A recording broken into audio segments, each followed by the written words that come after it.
We are back. Welcome back to InSense.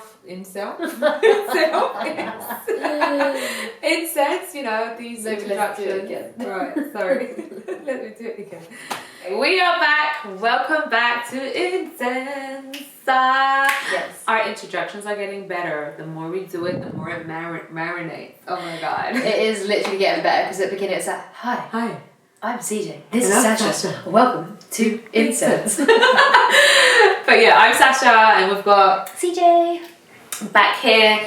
And today we're going to be talking about the female body, the female face, what goes on behind it, what goes on within our thoughts, our insecurities, you know. And all the things that make us feel whatever they feel at whatever age as well. It's never, you know, you get to this place and it's all of a sudden you don't ever have bad thoughts or, you know, it's literally just a constant relationship with yourself and how you treat yourself. And I think, you know, a lot of these things do stem from our younger years and then how we treat ourselves into our early adult lives, but it can stop or it can lessen. It doesn't have to be as hard. You don't have to have a hard relationship with your body. You have to at some stage learn to love it because it literally gets us through every single day. I say this every single morning in my prayers, in the meditation, in my own prayers.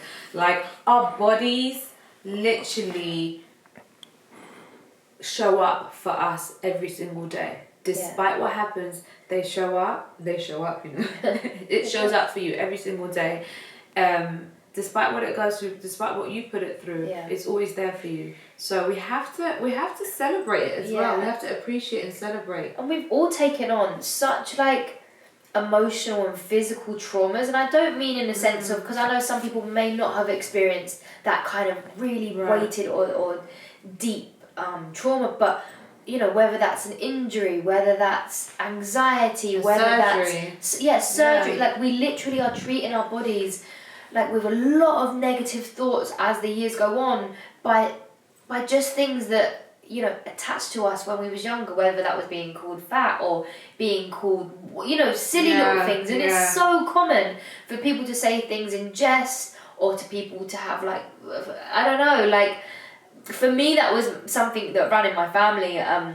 My family were very athletic. My dad was a martial artist and dancer and break dancer. My mum was a gymnast, and it was never intentional. It would never have been intentional to be raised in a family where it's strict, because I mean, Jesus Christ, I love KFC, so I would have never been raised that strict. But it was always a thing of like, stay healthy, stay fit, be active like Jesus. I was put in every single hobby just to ensure that I was kind of active. But, you know, there would be constant chats and talks about body image and how you've got to look and don't put on too much weight. And especially then moving into the industry where everything is 10 times more about body weight and image and shape. And I just got to a point at one stage in my life where I was like, I can't keep up with this. Like, this is tedious.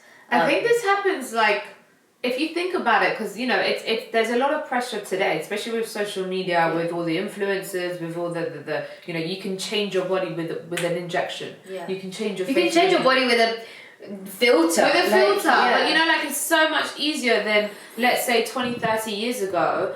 But if I go back 20, 30 years ago, and if I go back again to my childhood and the way I was raised, you know, similar to you,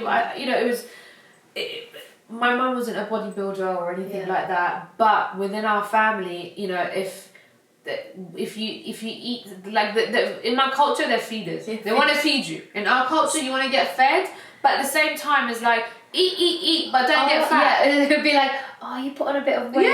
But she's happy. She's like, come, more food. More food. But then if you don't eat, oh my God, you're too skinny. Yeah, maybe where you going? What happened to you? Oh my God, you lose so much weight. What happened? Oh God, you got so fat. You're eating too much.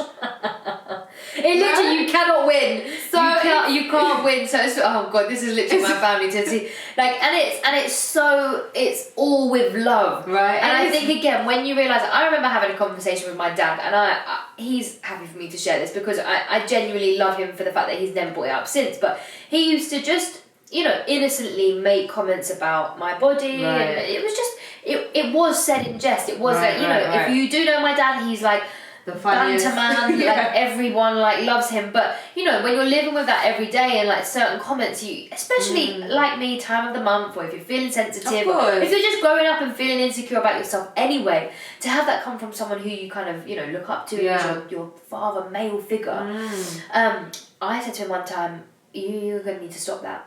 I said, every single time you do this, it's making me feel a type of way, and I, you know, blah, blah, blah, blah, blah. I literally blurted out how it made me feel. I think I even sent it in a text because I knew that at the time I couldn't really approach him because he's quite, like, you know, fun and this. And I just sent him this massive text and I just said, look, it's really, really, like, affecting my self-esteem and my confidence. And he was like, I am so sorry. And he has never, that's been at least 3 or 4 years. Did something trigger you to do that? What made you do that? Was it just like I think enough? I was going through, like, you know, I have a really clear point in my life where I recognise when I was going through my change or through my self-love or healing process, 100%. Okay. I was completely unaware, completely none the wiser about self-love, any of that. Right. And again, I know we can sit here and hate social media, but I will give social media that for the good things that it does. It is so much more about, you know, understanding body positivity, understanding not comparing yourself to others and different shapes, you know, different, you know. Yeah, it is way better than actually growing up in the time where other bodies or other image wasn't celebrated. So I do give it that, but I remember quite distinctively going through that change and like making a vow to myself that I wouldn't let, you know, men or my boyfriends do that, so why would I allow my dad? Father, yeah. And it was just kind of making those boundaries very clear that, like, you know, I love you and this doesn't have to be said with hate or any maliciousness. And I think that's so important. That is super important because it does come from our parents. Yeah. Again, it comes from a place of love. You know, my mum did it to me growing up. Not in a, like, obviously your parents always want the best for you. It's all unconscious. It's all unconscious behaviour that you've picked up on over the years that you then, you know, saying to you, you know, don't eat too much, you're going to get fat, be careful what you eat, you know, blah, blah, blah. So all your brain is now processing is you're fat, you're going to get fat. And how you feel is the language of your body. Your feelings are the language of your body, right? So, you know, it's healthy to, you know, tell your parents there's nothing wrong with it, and it doesn't have to come from a like, oh my god, stop telling me, because I know we've all had that. I was going to say, and I think that more reactive nature, whether you say, you know, and this must happen with a lot of people in partners or kind of toxic relationships as well, where you're getting told things about yourself, and you have to be clear that this isn't a war here. I'm not trying to get at you. I'm not trying to have a one up. This is, you know, and those were times again where in my self like healing process where the guy around at the time, I had to just say that this isn't a joke anymore. This is genuinely what I'm going through, and if you're not really ready to accept that, you're not really ready to accept me. And I think saying those things, you're very clear about. You're just saying how you feel in a fearless way and unapologetic way, but coming from a place of love from yourself, just like you said, not reacting. Because I think when we react, I think I even gave it a few days. I think I genuinely gave it a minute because again, if I just said it in the heat of the moment, I would have been feeling. It would have been like stop telling me. Yeah, especially like Princess CJ. And then they don't listen. They don't take it seriously. No, it's because you said it from a place of love, and you genuinely said, "Dad, I love you, and you know I appreciate where you're coming from, but it has to stop." Yeah. Enough is enough. Yeah. And I think that's when our parents are like, you know, I did the same thing with my mum. Like, Mum, I love you and I understand, but the more you tell me to lose weight, because I went through a stage when I got really, really comfortable. You know, my body's always been very athletic, right? You know, my mum's really short and cute and curvy, and my dad's like tall and athletic. So I kind of got a little bit of, you know, I got the athletic side more. I'm not the tallest person, but I had the longer legs, yada, yada, yada. So I was, you know, in my teenage years, stomach was ripped. Really? Ripped. And I didn't exercise. It was just how I was built, right? Genetically. And when I got, you know, in my early 20s, got with my ex-boyfriend, you know, you fall in love, you know, you get comfortable. You kind of, not that you stop looking after yourself, but you're comfortable, right? So you eat comfort eating, blah, blah, blah. I got fat, less fat. I went from a size 8 to a size 12, 14. Right. And, you know, you could see it in my face, my arms, everything. Right. And my mum kept saying to me, if you don't lose weight, he's going to leave you. Oh, yeah. And she didn't mean it in a, I think she meant it like that. For us is a bad connotation because obviously you're just associating fat with someone leaving you, and so that kind of thing is playing into you all the time, and that it's almost like food becomes guilty. Like, and afterwards, when I had that conversation with my mum and I told her how it affected me, and she saw it. And I did lose weight eventually, but in a healthy way. Right. And because it has to come from a place that And I had that healthy conversation with my mother, and I made her and then she literally went, "Oh my God!" She goes, "That's not. Thank you for bringing this up to me, but that's not how I meant it. Yeah.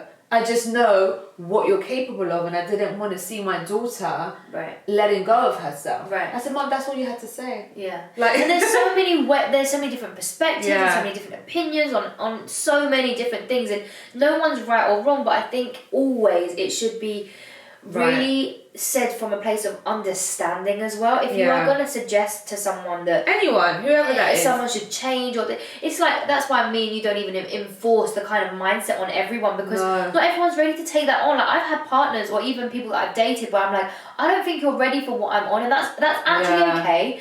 Like, because we don't have to be the exact same kind of people. I can look at you and appreciate you for something else, but I'm not going to inflict everything that I'm doing on you, because I do believe that people should change in their own times. 100%. For me, with my body, I remember being with partners back when I was growing up, and I was 3-4 times smaller than I am now, and I love my weight now, but I was tiny, and I genuinely used to like have sex and be like covering up, and like I'd want to be like in a t-shirt and like still you keep just my hiding yourself, and I was tiny, I was diddy, and I even remember when my ex-boyfriend said, "Oh, you're so skinny, I don't even want to fuck." Like, oh my God, like, you say that? Yeah, because like, you need to put on weight, like, and obviously like then you start thinking, but I've got one industry saying that you're too big and you're too curvy and you need to lose weight, and I've literally had that. I've been in an audition and the casting director was like, "You need to lose weight." He said, "This is what he said." He said, "Babe, like the way the thing like, it's great. You just need to tone up. You just need to lose weight." In front of at least 80 people. I'm not even joking. That is at least 80 people. That is really, and that has stayed with me forever. Of course, that's like tattooed into your brain. Can we just quickly, like, I think a lot of people just going back to that. Not everyone knows, might not. I'm sure they do, but you're a dancer. Yeah. You're a teacher. You're a dancer. You've been in the dance industry for 12 years.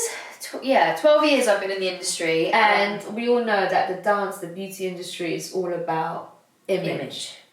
And there's a lot of pressure. Also back then, you've got to look at it now. We've got artists like Steph London, we've got Nicki Minaj, we've got Beyonce, we've got people with hips and this and that. And don't get me wrong, like, you might have had that before, but not so much here in London. So it was never a thing. I mean, to be 5'2" and to be curvy, it was like. How did that affect you, CJ? Like, throughout your career, like, because you're obviously today you're one of the most renowned, known female dancers in the UK with an amazing company behind you. But how did that affect you?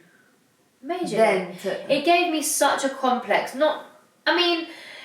In my body, yes. Yeah. Like, I started to believe all of this, like, oh my God, it's my body. But in my mental as well, I then started to resent the commercial world, and then I kind of done the blaming thing, and I was like, I don't even want to dance anyway, and it was a lot of me just kind of rejecting myself and not accepting the beautiful person that because I just was kind of like, well, if the industry's not going to accept me, I'm not going to accept me, and no one's going to accept me, and fine, fuck it, I'm gonna do this. I went into musical theatre, which was the one thing that I didn't want to do, but I'll be honest, musical theatre was about character. It was about embracing stories on stage, and I actually felt like for the first time, like, I was telling stories and it wasn't about my body. And I'll always shout out to Jew, Kate Prince from Zoo Nation. She was probably the one choreographer that I've worked with in 10 years that has literally said to me, CJ, I want to emphasise your body on stage. Like, I love your hips. I want to make you look more womanly or whatever. Kate Prince. Yeah, like, and I've worked with her for many, many years. What an amazing woman. That's the thing. And she was curvy, and she always used to say, like, I want to see me on stage. I want to see that representation of different females and different skin colours and tones and complexions and ethnicities on stage. That's what it should be about. And I think I was very blessed, very, very, very fortunate to have that as not only, like, the stepping stone into the career that I had, but as, like, a defence mechanism as well. Like, as basically, if that wasn't there, I reckon I could have got really toxic when it came to dance. I could have probably been like, nah, fuck dance. Yeah. But like Kate and Zoo, it saved me because I got to work in companies that were just about talent, and it was just about what you bring to the stage, and it wasn't about image. And that's one thing that I'd say, you know, I get dancers ask me all the time, do you have to be agency represented? Do you have to be this?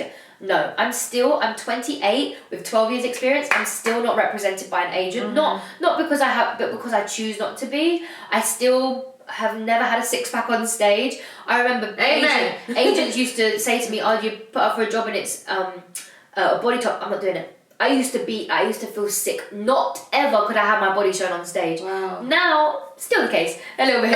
But not because I own my shape and stuff, and I know what I feel comfortable in. That's the difference. I can walk on stage and be like, I love wearing high-waisted because it emphasises my hips. Or, you know, so a lot for me was about the journey of acceptance and not being, I don't know, like... I think you just have to, whatever industry, you know, I've been in the beauty industry for 20 years. Yeah. And it's a similar thing. I mean, what was that for you? Like, obviously you was working with, like, massive celebrities. You was flying around the world, like, and I assume, what age did you start? I started when I was 18. Right. Oh, actually, it's 21 years. Yeah. Right, and 18. I know, obviously, in your later years, you've been mentoring women and teaching them how to embrace self-loving in their makeup and how they wear it. But was that something that was forced at the beginning that you might not have believed necessarily in yourself? But like, how did that journey transition? So it's actually funny. I never actually wanted to be a makeup artist. Right. But you know, my passion was elsewhere. Right. I kind of fell into it because I was good at it. You know, I was a good artist. You know, and then it just made me money. It took me to places. You know, like. And it wasn't like this trending thing that it is now. No, it wasn't. It wasn't. You could listen. I had to. I worked my way up. But when I say I worked my way up. I remember I had to. I was an assistant. I used to wash brushes and make coffees and do things like that. Now you just create a YouTube channel and everyone's an MUA. And not in the most respectful way. I literally had to, you know, and I had to study colour theory. Like I did a lot. People don't realise I actually studied a lot. I went to London College of Fashion. After I became a makeup artist, retrained myself. Wow. I studied hair, I studied makeup, and I studied styling, and I studied colour theory. Wow. So there was a lot of graft and learning that came with it. And at the time, like as a woman, then I, you know, working with different celebrities, different women, and working with women in very high-powered jobs. I remember, you know, I used to get put with jobs, and these are women with. You know, you look at them, they look super confident, right? You think, oh my God, I want to be her. But then when you go backstage and you're like this with that person, you actually realise how insecure some of the most powerful women are. Yeah. They're just like me and you. Yeah. You know, I'm not saying we're insecure, but they all have insecurities like us. Right? And we tend to like look at an image or look at a photo and think, oh my God, I want to be like that. No, they all have it too. And, you know, for me, as a woman and makeup, your face, and, you know, before again, same with your body, you had to have, you know, certain features, you know, you had to have this, you had to have that. I always used to say to ladies, to like, what makes you unique makes you beautiful. Right. Like, what makes you unique makes you beautiful. Stop trying to look at all these images of models, of, you know, and saying, I want to look like that. As, you know, people will come to me, show me a picture of, like, Kim Kardashian, Jennifer Lopez, Beyonce. I want to look like this. Okay, but you're... I trust, because I went through that phase as well. Right? Like, even my body, I want this. Bruv, your back off does not look like that. That is Cheryl. Your bum does not grow in that shape. Like, and it's just being like, this is okay. Like, this bum is okay. Like, you know, and there are ways that we can, you know, like same with makeup, we can heighten our features and we can Right, makeup it's an art. For me, and being a makeup artist, it's an art. It's the art of enhancing your natural beauty. The art of wearing makeup, but without realising how much makeup you have on or whatever. I always say to everyone, any woman, whenever you do your makeup, look at yourself in the mirror. If you see the makeup on your face before you see your features, the makeup is wearing you. You're not wearing the makeup, right? So you have to see your features when you wear makeup. You have to see your beauty come through. What's funny, like, I mean, you know, I know I said at the beginning that my parents were like really, really militant with certain things. My mum was the same with makeup. Oh my gosh, this story. I must have been like 14, just when she started to maybe let me go to school by myself. And she's left the house now, and I'm like, I wasn't allowed to wear makeup, period. I wasn't allowed. And she's left the house, and I'm like, oh yeah. I'm just gonna go and put on mascara and eyeliner. And eyeliner with my thing, like. Right? The flick. Flick of the wrist. So anyways, my mum comes home, and I'm like, I'm in the bathroom, and I'm like, she's like, CJ, and I'm like, yeah, I'm just going to the toilet. She's like, aren't you supposed to leave by now? I was like, yeah. She's like, okay, I'll wait for you because I can drop you to. So it's okay. Anyways, boy, I got beats. She was like, where are you wearing that makeup to? And her whole point was, you know, and it's so funny because at the time I was like, she's such a bitch. But she was like, I don't want you to rely on having to wear makeup. And I remember, like, genuinely, like, back then, maybe 18, 19, not, my mum used to let me wear makeup then, obviously I was an adult, but I used to not be able to go out the house without makeup on. Like, I couldn't go anywhere without makeup? Yeah. Really? Like, I had to have a full face. No way. Especially because I was going to college where it was pretty much dance college, full face. Right. When I got to about 21, I was like, nah. No. Like, I want to wear my skin and feel comfortable. I go dating sometimes. And I don't want to wear makeup because I want you to see me. Bruv, you're waking up next to me. You have to you have to be comfortable in your flaws. Right? You have to appreciate your flaws, and you have to understand. I was the same. My mum was exactly the same with me. Like, even though I was a makeup artist, like, I was not allowed to wear makeup to a certain age. I was literally, my mum would not let me wear makeup. And she would say, you're beautiful just the way you are. Just embrace what you have at the moment. When the time's right, you can wear makeup. And I didn't get it. I was going to say, it's so hard to believe because you don't have that love for yourself at that time. And And there's so many people at 18, 19 that go, I just want to find myself. I'm like, babe, it's a journey. You have to have these little crappy exes. You have to, not all, you don't have to have that, sorry. But you go through these things, you go through life until you wake up one day and you go, I love me for me. Thank you. You know, like with my little chip nails right now, I love me for me. Like, I'm good with that, my spots, like all of that stuff. My body, it will go through periods of being skinny, being this, being that. And if I can't love it through its terms, through hopefully the day that I get pregnant and I have a child and I do whatever else, then how am I going to love it like then when I'm raising my own child? Like, your body, your face, this is a temple. This is sacred. So cherish it, embrace it. And also understand, and when you look at yourself in the mirror and you think, instead of like looking at yourself thinking, oh my God, I've got like dark circles, I need to cover that.